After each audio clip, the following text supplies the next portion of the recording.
One thing I find strange, I don't know, I guess it's because it's just a base, it's kind of the base of orthodoxy of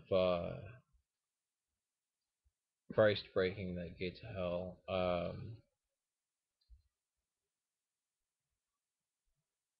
Basically, heaven touching earth, uh, the one and only transcendent God coming down, incarnate. That I don't understand the divine name. I don't understand the controversy with the divine name because in the Old Testament, the one probably the truest thing, and it's maybe almost a mistake that it's there, is when Moses actually interacts uh, with God, with the other God, the God beyond gods, and he asks him his name. And this isn't again, this is an e-text. You know, I had always thought that would have been in why? Well, it's a different. It's uh goes into a different thing, but it says I am who I am. So they're almost showing that the Yahwehists got it wrong. They were just repeating it as a name. The Yahist or whatever writer there. I'm just thinking about it. And the existing one, he who is, Iahon, the in the cross. The cross is icons. You can learn more from icons than you can from reading the church fathers. Sad to say. No, well, no, not sad to say. Actually, it's the most beautiful thing. My God, why should I say that? Stuff like that. I don't know. The but that's what divinity has, multiplicity in it. The I mean, even God and the way the energies of God go out through things, and even in certain books that are revealed that he intentionally calls himself heaven. From the Greek version of the book of Maccabees, it's called heaven. So there was an understanding of that.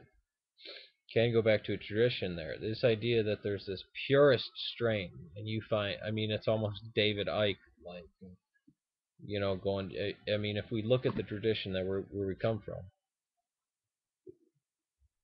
God said to God speaking to himself. This idea that Elohim is angels. Okay, in context can mean, but it just means gods, plural form of God. Uh, Makes sense coming from a world where there was no monotheism. So how do you say all the power of heaven, God? Now, I don't know. It just, again, you get to a point where it's just unexplainable. We believe the divine came down and touched the physical world, forever changing it. And I guess that's the difference. There's a difference of hope and a difference of abandon this place, let's get out, f this noise, kind of deal with rapturists and again any dosists. I'm not just singling out Gnostics here, but any form of that. Like the church has reaffirmed, it doesn't matter how many holy people or writers, what the people have affirmed is saying this is, you know, there have been, I mean, Rome had Rome is like the latest one to have heretics. Antioch had heretics. Paul of Samosata. Alexandria had heretics. Everywhere. Constantinople. Jerusalem. It doesn't. The idea of picking certain writer and said, "Oh, see, but that they back that." Yeah, that might, or maybe they were wrong there. But even if they weren't, it's just messed up. The base form. What did they believe came? They believed the divine came down to earth. Uh, and the whole business. It's kind of funny when somebody says the Shroud of Turin is the thing that inspires them. Yet the fact that the resurrection wasn't a miraculous event, it was just a decayed.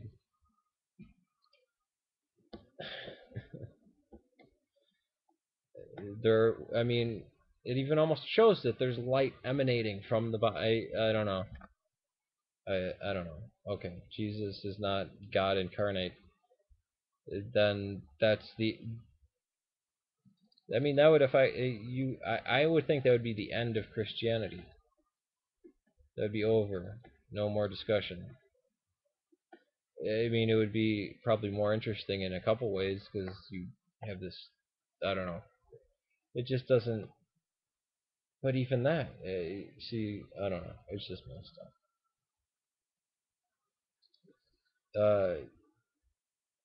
That's what separates out. And there are certain Gnostics on here that I think, I don't know,